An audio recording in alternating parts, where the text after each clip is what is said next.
अभी हम शुरुआत करते हैं पाचन तंत्र के बारे में बताएंगे आपको आज। पाचन तंत्र की क्रिया किस प्रकार से होती है हमारे शरीर में, और पहले ही हम पढ़ा चुके हैं कि ऐसे तंत्र मिलकर के हमारे शरीर को बनाते हैं। जैसे हमने शुरू में बताया था कि हमारा शरीर कोशिकाओं से मिलकर बनता है और कोशिकाएं मिलकर ऊतक बनाती हैं, ऊतक मिलकर अंग बनाते हैं, अंग मिलकर अंग तंत्र बनाते हैं। जैसे हमारा पाचन तंत्र है तब हमारा शरीर बनता है। जैसे पाचन तंत्र है ऐसे ही हमारे शरीर में और कई 8-10 तंत्र हैं जिनसे मिलकर के हमारा पूरा शरीर बनता है। अब क्योंकि पाचन तंत्र अंगों से मिलकर बनता है तो इस पाचन तंत्र के अपने अंग हैं। जैसे आप इसमें देखो कि कौन कौन से अंगों से मिलकर के पाचन तंत्र बनता है। मुखगुहा, आमाशय, उसके बाद ये उससे पहले ग्रास नली, ये ग्रास नली आती है। ठीक है, अभी मोटा मोटा चित्र सही नहीं है, इसका डायग्राम सही नहीं है, परंतु आप थोड़ा समझाने की कोशिश करेंगे। मुखगुहा, ग्रास नली, आमाशय, उसके बाद छोटी आंत और ये बड़ी आंत, ये पूरा पाचन तंत्र के भाग हैं। गुदा, ठीक है। ये पूरी पाचन तंत्र की प्रक्रिया में कौन कौन से पार्ट, कौन कौन से अंग, किसका क्या कार्य है, इसमें हम पढ़ेंगे। तो पहले शुरुआत करते हैं हम मुखगुहा से। जब भी हम कोई खाना खाते हैं, जब भी हम भोजन लेते हैं तो मुखगुहा में जाता है। मुखगुहा में हमारे दांत होते हैं, दांतों के माध्यम से वो अच्छी तरह से चबाते हैं, चबाने के बाद काटते हैं, चबाते हैं, और इस दौरान ही हमारे मुंह में पाई जाती है लार, जो लार ग्रंथि होती है वो लार निकालती है। ठीक है, इसमें बनता है टैलिन नामक एंजाइम। वो टैलिन नामक एंजाइम के माध्यम से क्या होता है, जो लार बनती है वो इस भोजन को चिपचिपा और लसलसा बनाती है। तुमने देखा हो जैसे मुंह में हम खाना खाते हैं तो कैसा बन जाता है, चिपचिपा बन जाता है। ठीक है, अब हमने जब खाना खाया तो उसमें लार में टाइलिन नामक एंजाइम भी है। वो टाइलिन एंजाइम क्या करता है, कार्बोहाइड्रेट का पाचन करता है। देखो यहां से भोजन की प्रक्रिया स्टार्ट होगी। समझने की बात यह है कि हमने बताया जब हम कोई भी भोजन करते हैं तो उसमें पोषक तत्व होते हैं, कार्बोहाइड्रेट, प्रोटीन, वसा, ये 3 पोषक तत्व हैं। कार्बोहाइड्रेट, प्रोटीन, वसा, ये 3 पोषक तत्व हैं। ठीक है, मेन। उसके बाद वहां के विटामिन, खनिज लवण, जल। ठीक है, अब भोजन को पचाने की प्रक्रिया में कार्बोहाइड्रेट, प्रोटीन और वसा, इन तीनों का पाचन करना होता है। ये ध्यान रखना, विटामिन, जल और खनिज लवण, ये तीनों को पचाने की जरूरत नहीं पड़ती। ये तीनों का क्या किया जाता है, अवशोषण किया जाता है। हमारे छोटी आंत में जाकर के इसको अवशोषित कर लिया जाता है और सीधा रक्त में मिला दिया जाता है।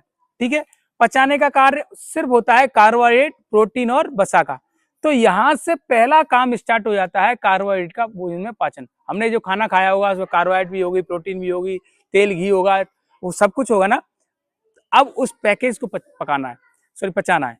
तो यहाँ पे पहला जो टाइलिन ने किसको पचाया, कार्बोहाइड्रेट को। ये कार्बोहाइड्रेट को बदला गया किसमें, माल्टोज में। ठीक है, माल्टोज में बदला गया, कार्बोहाइड्रेट को माल्टोज में बदल दिया गया है। यहाँ पर तुमने देखा होगा थोड़ी देर तक हम जब भोजन को चबाते हैं तो हमें कैसा लगता है, मीठा लगता है। मीठा क्यों लगता है, क्योंकि जब टाइलिन ने कार्बोहाइड्रेट को माल्टोज में बदल दिया, माल्टोज शर्करा का रूप है तो वो मीठी लगती है। ठीक है, इस दौरान भोजन चिपचिपा हो गया। अब गोले से बनेंगे, ये गोले जाएंगे आपकी ग्रास नली में, धीरे धीरे धीरे, जैसे जैसे हम निगलते हैं ग्रास नली में जाएंगे। इस ग्रास नली में भोजन का पाचन नहीं होता है। भोजन का पाचन होता है यहां से स्टार्ट, इस ग्रास नली में नहीं होगा। ग्रास नली में क्या होता है फिर, ग्रास नली तो एक माध्यम है, फूड पाइप है, इसको बोलते हैं फूड पाइप या इसोफेगस। ये सिर्फ मुखगुहा से भोजन को आमाशय तक पहुंचाता है। अब इसमें पहुंचाने के लिए तरीका क्या है, भोजन को पहुंचाता है धीरे धीरे धीरे धीरे। ऐसा नहीं है कि यहाँ से आपको खाना जैसे निकला और तुरंत आमाशय पहुंच गया, नहीं। जैसे यहाँ आएगा धीरे धीरे आगे बढ़ता है, क्रमांकुंचन क्रिया के द्वारा, क्रमांकुंचन विधि के द्वारा धीरे धीरे धीरे धीरे धीरे धीरे तरीके से ये सरकता वो यहाँ आता है आमाशय में। ठीक है, अब भोजन आ गया हमारा आमाशय। अब समझो पहले जैसे ही भोजन मुखगुहा में था, इस मुखगुहा से भोजन आमाशय के किस रूप में पहुंचेगा, बोलस के रूप में। यहाँ पे भोजन को बोलेंगे बोलस। अब जो भोजन किस अवस्था में आ गया, बोलस के रूप में। प्रश्न आता है कि आमाशय में भोजन किस रूप में आता है, तो वो आता है बोलस के रूप में। यहाँ भोजन आ गया बोलस के रूप में। ठीक है, बोलस, ये बोलस के रूप में भोजन आमाशय में आ गया। आमाशय के होते 3 भाग। यहाँ पहला भाग जिसमें पाया जाता है HCl, जिसको बोलते हैं हाइड्रोक्लोरिक अम्ल। दूसरे भाग में कांटेदार हुआर पाई जाती है और तीसरे भाग में पाई जाती है जठर ग्रंथि, जिससे निकलता है जठर रस। तीनों का अपना अपना कार्य है। जब अब जैसे ही भोजन पहुंचा पहुंचा आमाशय के प्रथम भाग में, वहां पे मिल गया उसको हाइड्रोक्लोरिक अम्ल। हाइड्रोक्लोरिक अम्ल का कार्य क्या है? अम्ल तो जैसे तुम जानते हो, अम्ल जो प्रबल अम्ल होता है तुम्हारी त्वचा को जला देता है, तो वही अम्ल है ये। अब जैसे ही अम्ल भोजन में मिलेगा, अम्ल का कार्य है भोजन को अम्लीय बनाना और भोजन को सड़ने से बचाना। सड़ेगा कैसे नहीं? हम जैसे खाना खाते हैं तो उस दौरान हमारे हाथों में या भोजन में कोई रोगाणु, कीटाणु, बैक्टीरिया, वायरस पहुंच गया है, वो ये अम्लीय भोजन हो जाता है। तो इसके कारण क्या होता है, उसमें भोजन में उपस्थित कीटाणु, रोगाणु क्या होते हैं, नष्ट कर देता है। तो हाइड्रोक्लोरिक अम्ल का कार्य है भोजन को नष्ट करना, भोजन में उपस्थित कीटाणु को नष्ट करना और उसको सड़ने से बचाना। ये यहाँ कार्य हो गया। सर ऐसा क्या बात है कि सर ये हाइड्रोक्लोरिक अम्ल इतना प्रबल है, तो फिर सर इसके आमाशय की दीवार को भी तो ये जला देगा? नहीं, इस आमाशय की दीवार पर इसमें एक म्यूको सा लेयर पाई जाती है, जिससे म्यूकस नामक पदार्थ निकलता है जो क्षारीय प्रवृत्ति का होता है। और ये हाइड्रोक्लोरिक कैसा है? हाइड्रोक्लोरिक अम्ल होता है और उससे क्या निकल रहा है? क्षारीय प्रकृति का पदार्थ। तो ये अम्ल और क्षार मिलकर बना देते हैं लवण। तुम्हें पता है उदासीन हो जाता है, तो फिर ना उसका अम्ल का असर रहता है ना क्षार का। तो ये हमारा अम्ल इस दीवार को नुकसान नहीं पहुंचाता, आमाशय की दीवार को, ये बच गया। कोई पूछे तो ठीक है, ठीक है। इससे क्षारीय पदार्थ निकलता है जो उसको बचाता है नष्ट होने से, नुकसान पहुंचाने से। अब भोजन आ जाएगा यहाँ, तो यहाँ पे छोटे छोटे छोटे जो कांटेदार वार पाए जाते हैं। तो जब भूख लगती है ना, तो यही चुबन होती है। खाली पेट होता है, भूख यहाँ पे चुबन होती है। आमाशय में भोजन 4 घंटे रहता है। तुमसे प्रश्न बनता है कि आमाशय में भोजन कितने घंटे रहता है? आमाशय में भोजन 4 घंटे रहता है। अब भोजन आगे बढ़ेगा, यहाँ पे आएगा जठर ग्रंथि है। इस तीसरे भाग में आमाशय की में जठर ग्रंथि से 2 प्रकार के एंजाइम निकलते हैं। जठर ग्रंथि से निकलता है जठर रस, और जिसमें 2 प्रकार के एंजाइम होते हैं, जिन्हें कहते हैं हम रेनिन और पेप्सिन। रेनिन और पेप्सिन। रेनिन का क्या कार्य है? रेनिन का कार्य है दूध को दही में, जो हम दूध पीते हैं उसको दही में बदल देता है ये रेनिन दूध को दही बदलता है। अब एक और पाया जाता है पेप्सिन। ये क्या करता है? पेप्सिन प्रोटीन का पाचन करता है, प्रोटीन को पेप्टोन में बदलता है। ऐसे समझो प्रोटीन का पाचन, पूरा पाचन नहीं हुआ, थोड़ा बहुत पाचन। जैसे मान लो कोई इतना बड़ा टुकड़ा है, उसको 10-8 पीस कर दिए थोड़े थोड़े, अभी तो उसके और टुकड़े होने आगे जाकर के। तो यहाँ ऐसे समझो उसका थोड़ा बहुत पाचन हो गया प्रोटीन का, इसको पेप्टोन बदल दिया, ठीक है। अब आगे भोजन यहाँ आमाशय में पाचन हो गया, ठीक है, प्रोटीन का हो गया, कीटाणु खत्म हो गए। इसमें इस समय इस भोजन के रूप में बोलेंगे, क्या बोलेंगे? काइम। क्या बोलेंगे? उसमें बोलस के रूप में था, अब इसके रूप में इसको क्या बोलेंगे? काइम। क्या बोलेंगे? काइम। काइम। जब कोई बच्चा, आपने देखा होगा, जब बच्चा दूध ज्यादा पी लेता है तो उल्टी कर देता है, वो भोजन का कौन सा रूप होता है? काइम रूप होता है। क्यों? तुमने देखा होगा वो दही सा निकालता है मुंह से, जो उल्टी करता है दही से निकल जाता है ना? ये कायम है, ठीक है। अब यहां से भोजन कहां जाएगा? आमाशय से भोजन कहां जाएगा? छोटी आंत में, ठीक है भाई। भोजन कहां पहुंचेगा? छोटी आंत।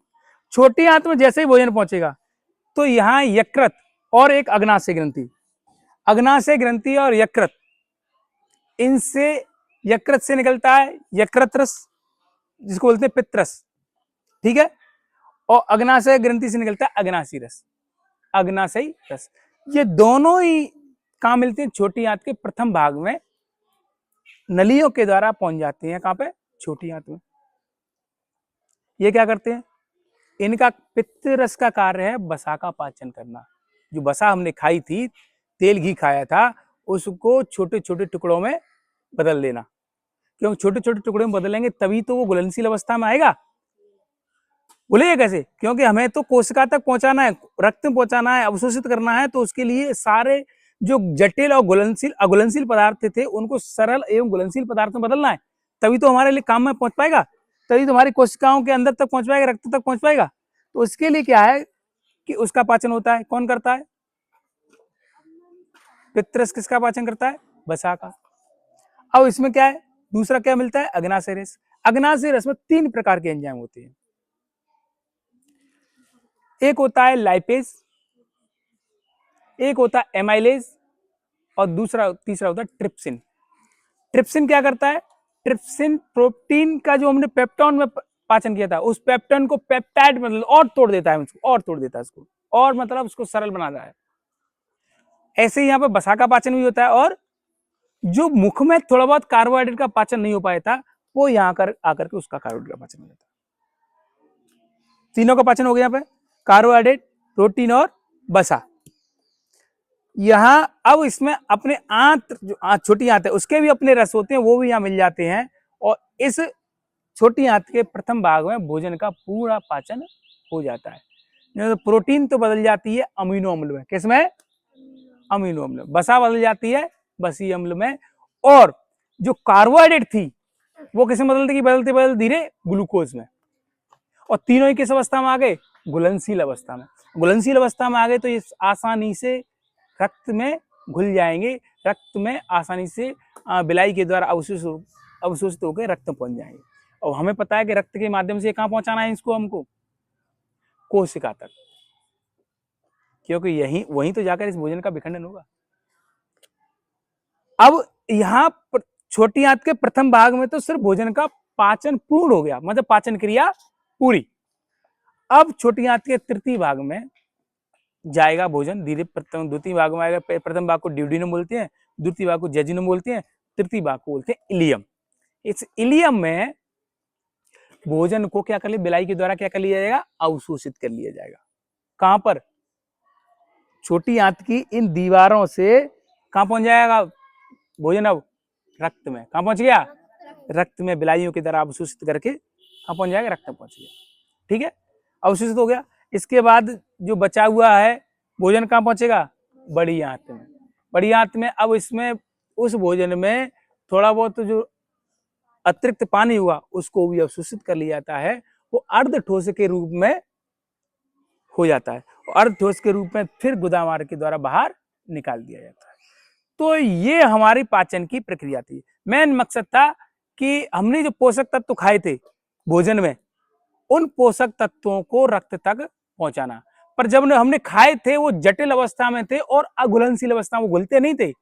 धीरे धीरे मुख गुहा से छोटी आंत तक पहुंचते पहुंचते हमने उनको प्रक्रिया में तोड़ा है, तोड़ते तोड़ते तोड़ते पचाते पचाते पचाते हमने जटिल से सरल बनाया, अघुलनशील से घुलनशील अवस्था बनाया। और प्रथम अवस्था में घुलनशील अवस्था, प्रथम छोटी आंत के प्रथम भाग में पहुंचते ही घुलनशील अवस्था से आ गया ये कहां पर?